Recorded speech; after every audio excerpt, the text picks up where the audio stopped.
You're welcome back to the Pulse here on Joy News. My name is Elton Brobe. So we had a little challenge with internet connection is restored, and I can go back to Bright Simmons as we exhaust the many issues that have come up so far regarding the Trafigura government issues. So Bright, I'm trying to understand why the Attorney General would come up with the advice to government that we're rather going to benefit from compensation from Trafigura when the facts were very clear on this matter.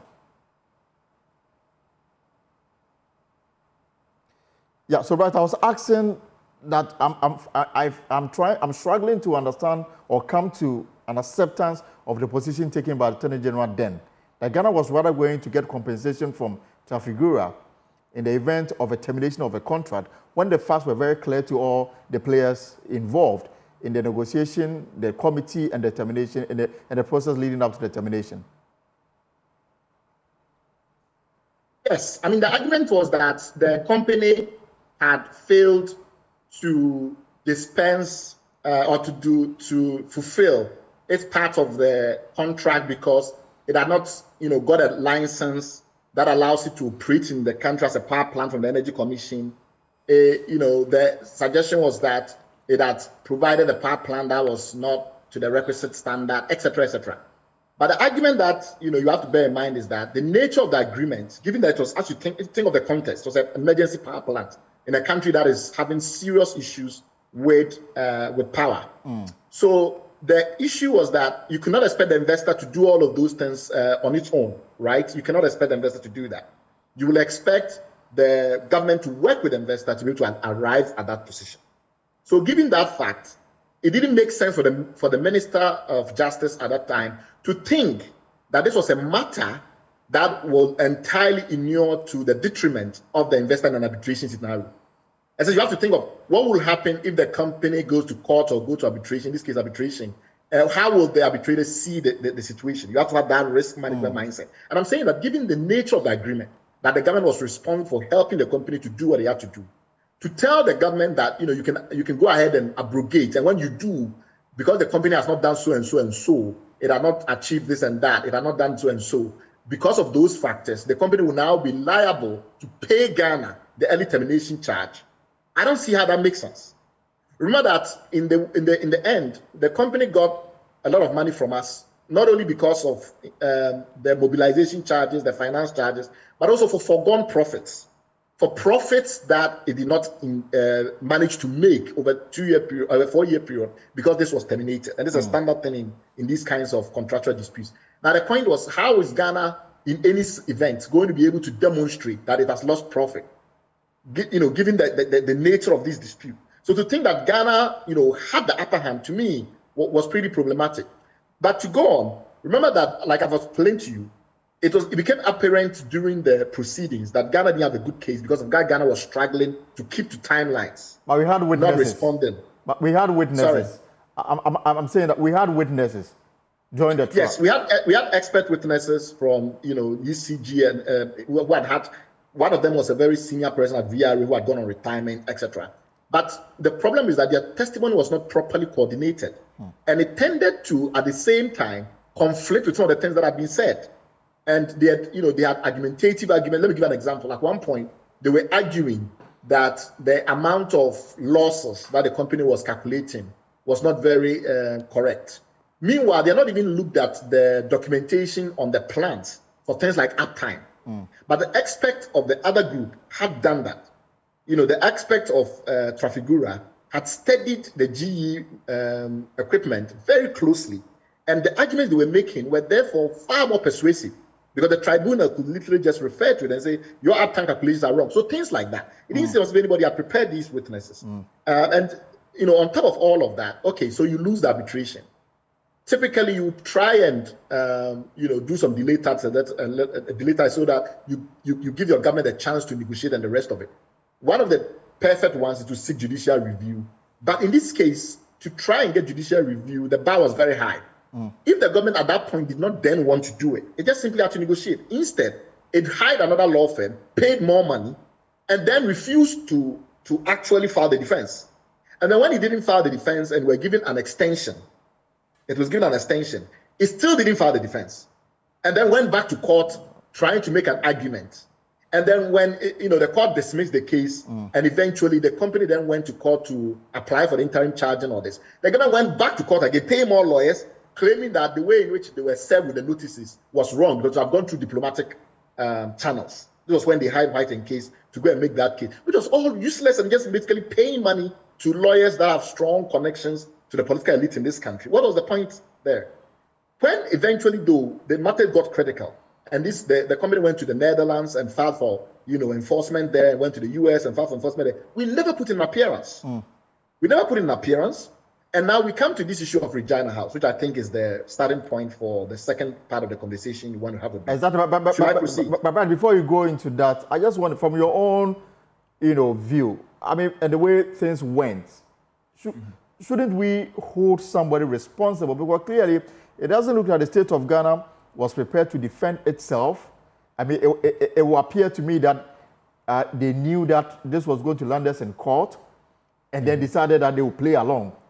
It appears to me that it's very strange. Yeah, it appears to me that this whole exercise may have been as a result of somebody's whims to get the people out of the country at all costs. There has to be, at the very least, contrition. There has to be some acknowledgement.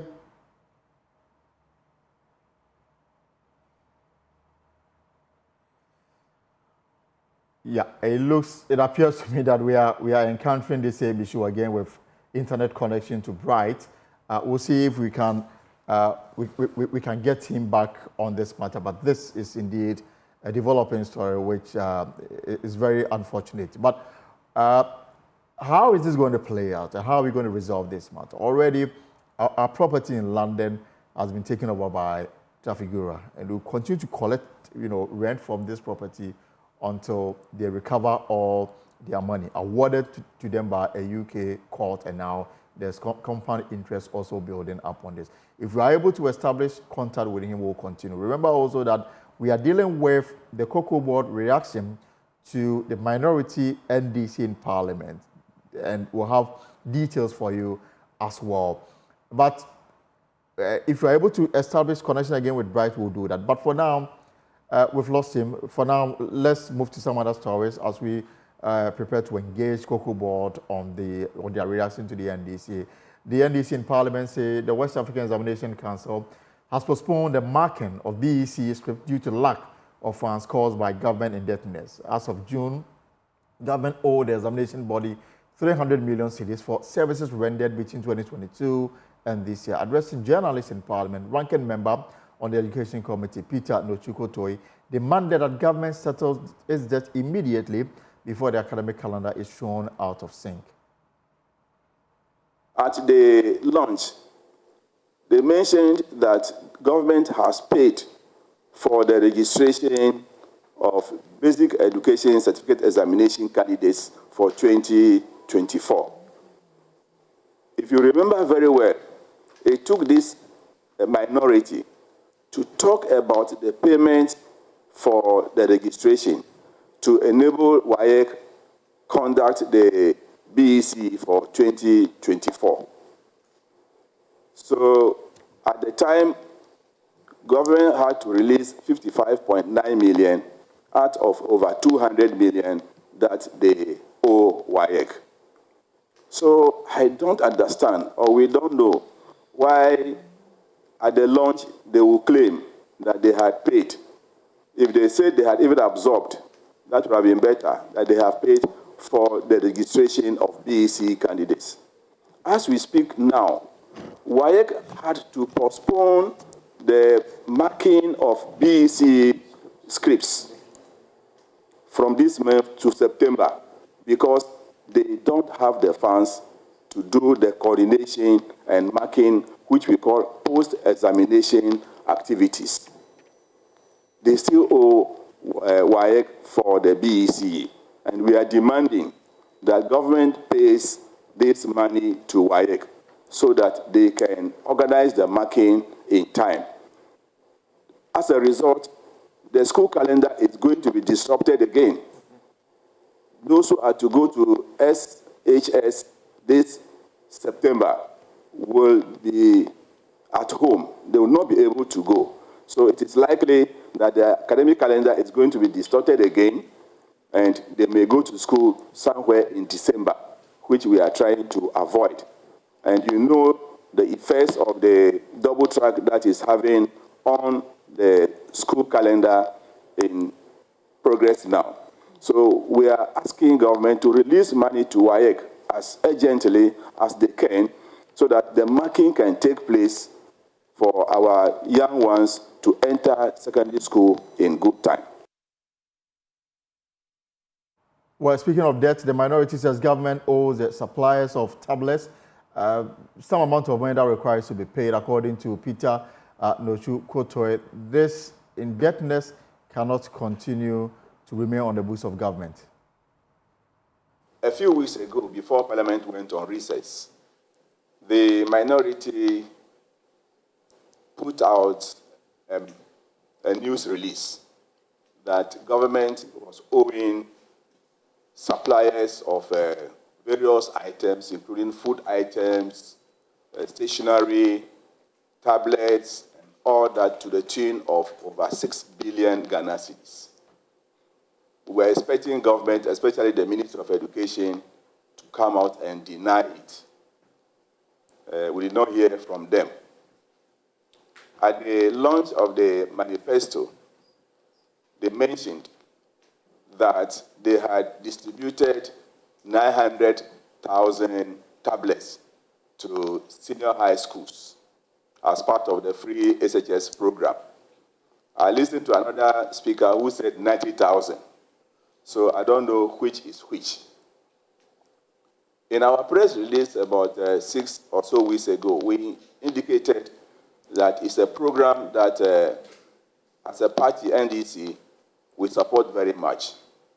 But where you are not prepared for it, you don't have any budgetary allocation, and you go into it, you create problem for the suppliers.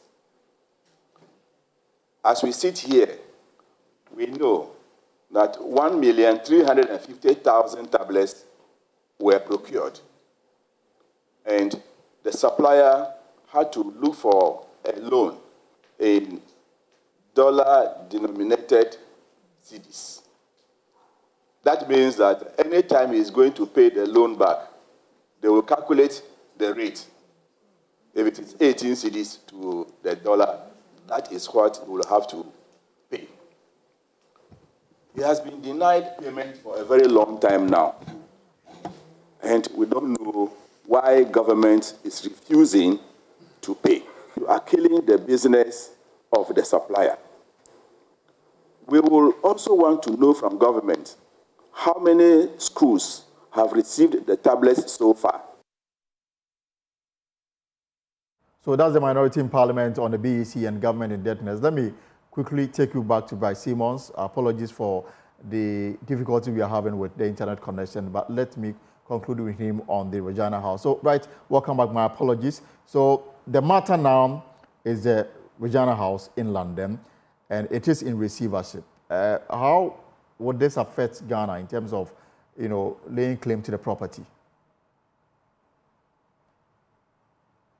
So let's be clear about something. When the company filed the interim charging orders, the government had the right to respond to those. It didn't do it until it progressed to a final charging order. Now, what we have to bear in mind is that is a stage in proceedings. The company has the right to go back to the court and apply for an order for sale. So the challenge I have with the High Commissioner is this tendency to suggest that the situation is not desperate. The situation is desperate. And I think he should give the right signals to government. The company can at any point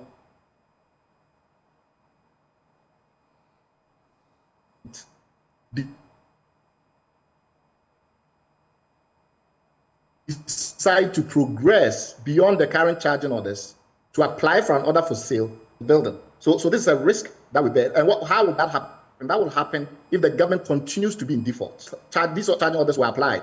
The government had the opportunity also to apply for an installment, an affordable installment order. Essentially, go to the court and tell the court that, yes, we want to pay but can they sequence it for us? The government didn't do that. You get my point? So we have serious problems with how the government is managing it. And the signals from the High Commissioner is not helping because it gives the impression that this is not a serious matter. But it is a serious matter. Of course, the rent that was going to the High Commission will not go to the High Commission whilst the charging order persists because the economic interest in that asset is being given to the company. And that is where the company is at this point. It is not in the company's interest to push for an order for sale immediately because they also don't want to inflame the situation. And what they would like just to get cash. To get the property is not, and try and sell it, it's not the company's interest. They just want their money. Remember that the country has already paid almost $100 million. Right. And yet still, the original charge of about $134 million is still now, we still are around $112 million. And every day it increases. So my point is, why are they paying in pieces when they don't seem to have a defense? Because it just simply, the interest rate is 6% plus LIBOR. It's a very high interest rate. You get my point. Yeah. In today's terms, it will be over 11%. Just at that time, LIBOR was low. So it's higher than our Eurobond charges, for instance. Our Eurobond cost, for instance. So why would the government maintain such a charge? You see my point? Why not, if you don't have a defense, declare you're not defending, why not just pay them off? But the High Commissioner, did he feel in his negotiation with Trafigura the reason why we are where we are now? No, he's not responsible for the negotiations with Trafigura, but he's responsible for conveying to the government in the clearest terms that this is not a light matter. This is a serious matter. He gave us assurance. It's my challenge. He gave us assurance some time back that he was in the process of, speaking to them to try to come to some understanding that will benefit both parties. And where we've gotten to now, clearly it may sound that he failed in that regard. Well, obviously, if he's made assurances to the nation that, he will get involved in the negotiations, etc. But you see, what I do know for a fact is that his job as a High Commissioner is to play the foremost intelligence role of communicating to the government and the people of Ghana when our interests are endangered, sold, etc. Forgetting that these are steps in the process. The company has the power to apply for an order for sale because it's not diplomatic property. It's property that is being used for commercial activity. Right. And so he has to be careful in the way that he communicates. That's my point. Going forward, in terms of risk policy and decision making for some of these international deals, what should we be guided by?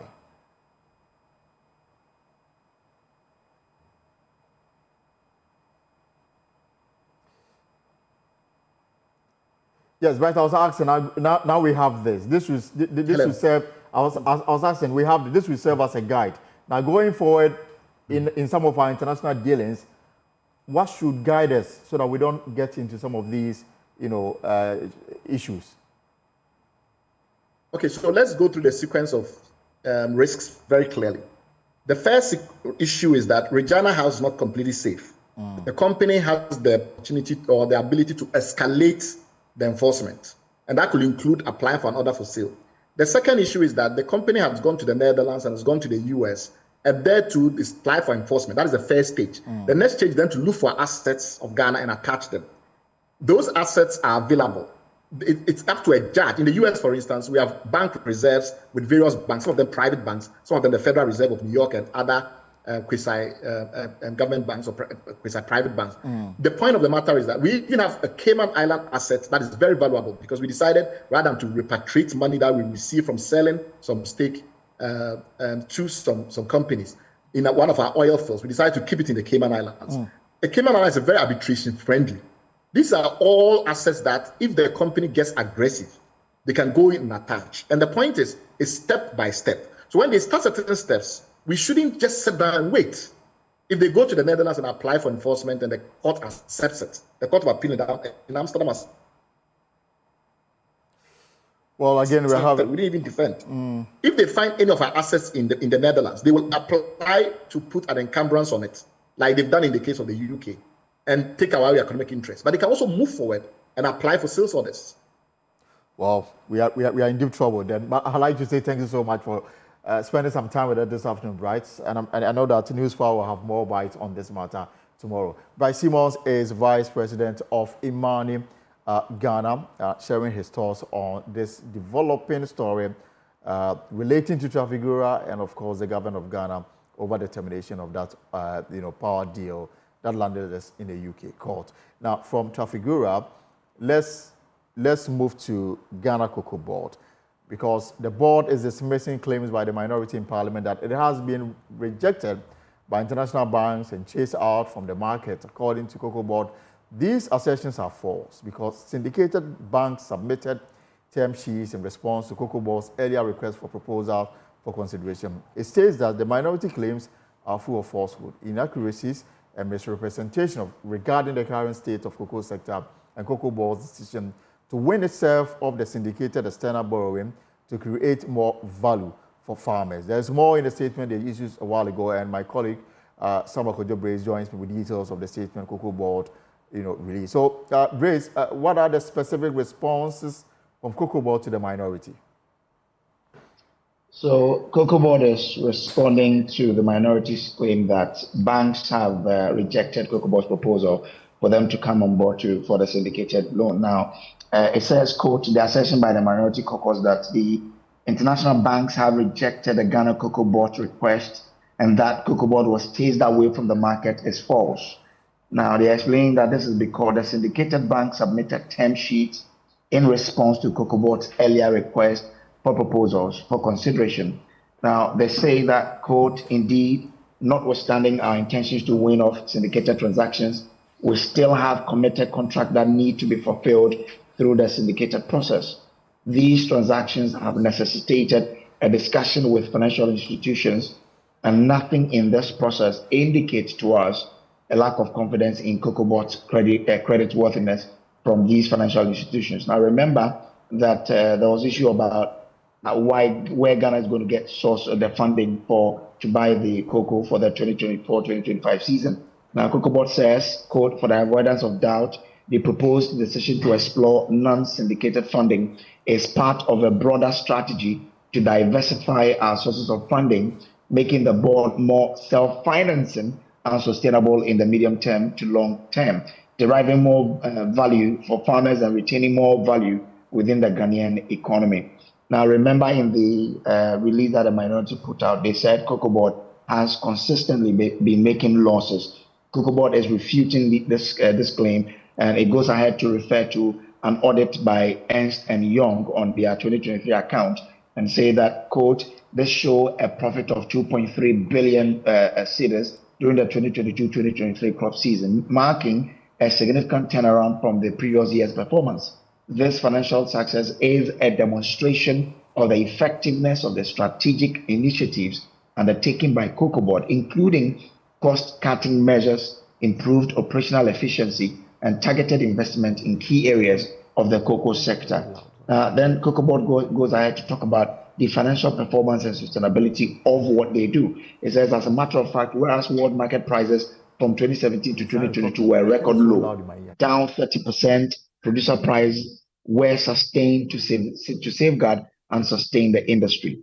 Now it says the minority cannot deny that the same period of financial challenges has witnessed massive investment in key innovations, interventions, and productivity enhancement programs, including digitization of cocoa farmer households and farms into a comprehensive cocoa farmer database, a national cocoa traceability system, pruning of cocoa farms, hand pollination, and the introduction and use of motorized pruner slasher machines, and rehabilitation of cocoa swollen shoot virus diseased farms, a fundamental debilitating condition for which the NDC government and the former President John Mahama failed to achieve.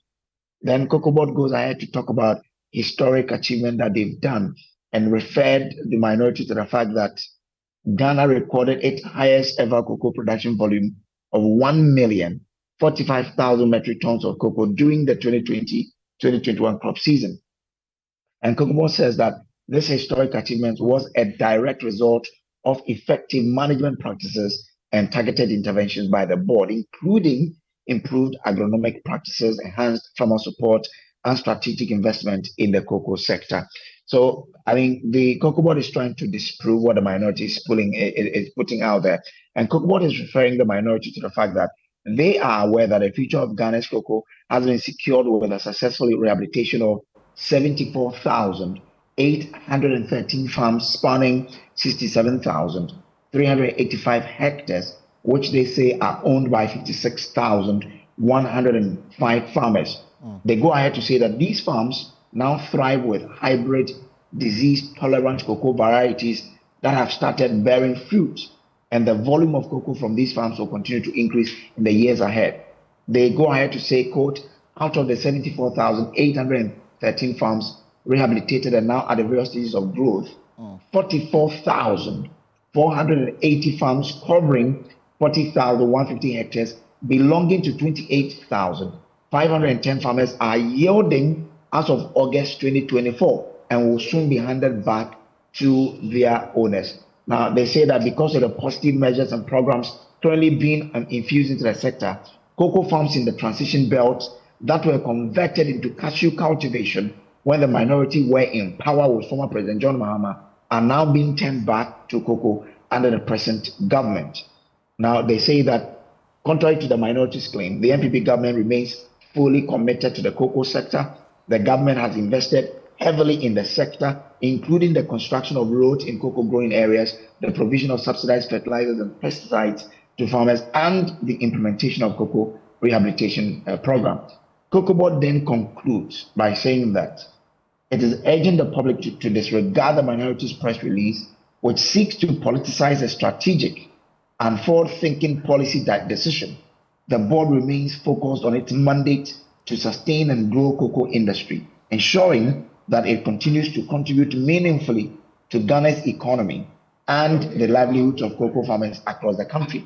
It says COCOBOD invite all stakeholders, including members of the minority, to engage in constructive dialogue and collaboration to support the continued growth and development of Ghana's cocoa sector. So Elton, COCOBOD is saying that whatever the minority put out there are factually incorrect, and that COCOBOD has made the best decision in the interest of Ghanaians to help keep value in the country and not to give a lot of the monies that we get from our cocoa to foreign entities through the syndicated loans. But they appreciate that because they are still bound, through these syndicated processes, they are going through to look at how they can repay some of the, outstanding that they have. But they are saying that this decision to source for funds within is a good one that Ghanaians should hear. Thank you so much, Kojo Brace, for that update from Cocoa. We're hoping to speak to Ghana Cocoa. We don't have them yet. If you are able to raise them, we'll have them respond to some key concerns that the minority raised, and that is also in the public domain. But before we do that,